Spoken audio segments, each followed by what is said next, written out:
रेखा रुक जाओ, मैं धीरे से डालता हूँ। पापा ने कहा। मैंने खुद को शांत किया और उनकी मदद करने लगी।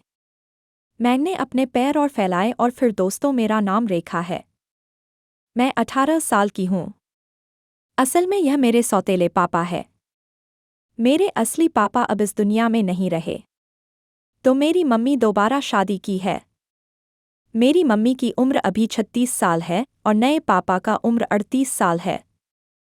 मेरे नए पापा की बीवी किसी और के साथ भाग गई और फिर तलाक ले ली। मेरी मम्मी और पापा की मुलाकात एक मैट्रिमोनियल वेबसाइट पर हुआ है। बात धीरे धीरे आगे बढ़ी और मम्मी ने दूसरी शादी कर ली। मैं अपनी मम्मी की इकलौती संतान हूँ, इसलिए उनके साथ दिल्ली चली आई। दिल्ली में चीज़ की कोई कमी नहीं। मेरे पास मेरा अपना कमरा है। मम्मी और पापा का अलग। पापा मुझे बहुत मानते हैं और मम्मी के साथ साथ मेरी भी हर ख्वाहिश पूरी करते हैं। दिल्ली आने के बाद हमारी जिंदगी में फिर से खुशियां लौट आई थी। एक दिन सुबह सुबह कोलकाता से फ़ोन आया। मेरी नानी की तबीयत अचानक बहुत खराब हो गई थी। उन्हें कोरोना हो गया था और उनकी हालत गंभीर थी। मम्मी को तुरंत कोलकाता जाना पड़ा। आजकल कोरोना की वजह से हालात वैसे भी ठीक नहीं थे और मम्मी ने फैसला किया कि वह अकेले ही जाएंगी। मैंने जब साथ चलने की जिद की तो पापा ने सख्ती से मना कर दिया। बोले, नहीं रेखा, तुम नहीं जाओगी।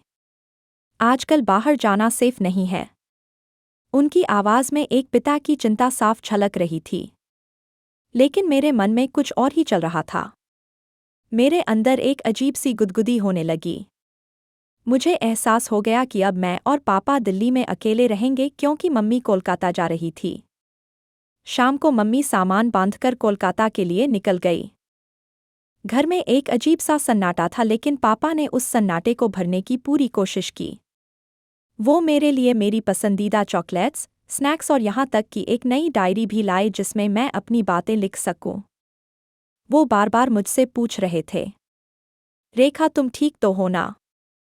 कुछ चाहिए तो बता देना। उनकी हर बात में इतनी केयर थी कि मुझे मम्मी की कमी बिल्कुल नहीं खली। लेकिन मेरे मन में वह गुदगुदी अब और बढ़ने लगी थी। मैं समझ नहीं पा रही थी कि यह एहसास क्या है। शायद पापा की इतनी फिक्र, उनका इतना ध्यान देना, या फिर कुछ और। उस रात खाने के बाद पापा ने कहा, रेखा तुम चिंता मत करो, मैं हूं ना और मम्मी जल्दी वापस आ जाएंगी। मैंने बस मुस्कुराकर हाँ में सिर हिलाया, लेकिन मेरे दिमाग में कुछ और ही चल रहा था। घर में सिर्फ हम दोनों थे और अगले कुछ दिन ऐसे ही बीतने वाले थे। रात हो गई थी और घर में सन्नाटा और गहरा हो गया। मुझे हमेशा से अंधेरे से डर लगता है। बचपन से ही रात में अकेले सोना मेरे लिए मुश्किल रहा है। मम्मी के होने पर वह मेरे साथ रहती थी, या कम से कम उनका कमरे में होना ही मुझे सुकून देता था। लेकिन आज मम्मी नहीं थी और मेरे मन में एक अजीब सी बेचैनी थी। मैं अपने कमरे में थी, लेकिन अंधेरा मुझे जैसे निगल रहा था। हर छोटी सी आवाज़ मुझे डराने लगी। आखिरकार मैं हिम्मत करके अपने कमरे से निकली और पापा के कमरे की ओर गई। पापा अभी जाग रहे थे। अपने लैपटॉप पर कुछ काम कर रहे थे। मैंने हल्के से दरवाज़ा खटखटाया। पापा ने तुरंत सिर उठाया और मुझे देखकर मुस्कुराई। अरे रेखा, क्या हुआ? इतनी रात को जाग रही हो? मैं थोड़ा हिचकिचाई। फिर बोली, पापा मुझे अंधेरे से डर लग रहा है। अकेले कमरे में नींद नहीं आ रही। मेरी आवाज़ में डर साफ झलक रहा था। पापा ने लैपटॉप बंद किया और मेरी ओर ध्यान से देखा। उनकी आंखों में वही पिता वाली चिंता थी। अच्छा, डरने की कोई बात नहीं। चलो तुम मेरे साथ यहीं सो जाओ, मैं हूं ना, उन्होंने कहा और बिस्तर पर मेरे लिए जगह बनाई। मैंने राहत की सांस ली और उनके पास बिस्तर पर लेट गई। पापा ने रात की लाइट जलाए रखी ताकि मुझे डर ना लगे।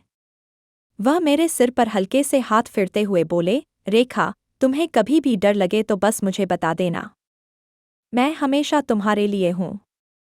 उनकी आवाज़ में इतनी गर्मजोशी थी कि मेरा डर धीरे धीरे कम होने लगा। लेकिन मेरे मन में वह गुदगुदी फिर से उभर आई। पापा की इतनी केयर, उनका इतना करीब होना मेरे लिए नया था। मैं चुपचाप लेटी रही। लेकिन मेरे दिमाग में ढेर सारे ख्याल चल रहे थे। सुबह जब मैं उठी तो पापा पहले ही उठ चुके थे। रसोई से कॉफ़ी की खुशबू आ रही थी। मैंने देखा कि पापा मेरे लिए नाश्ता बना रहे थे।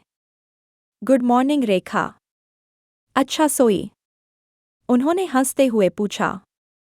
मैंने बस मुस्कुराकर सिर हिलाया। लेकिन मेरे मन में कुछ सवाल उठ रहे थे। क्या यह सिर्फ एक पिता की केयर थी या मेरे मन में जो एहसास उभर रहे थे वह कुछ और थे?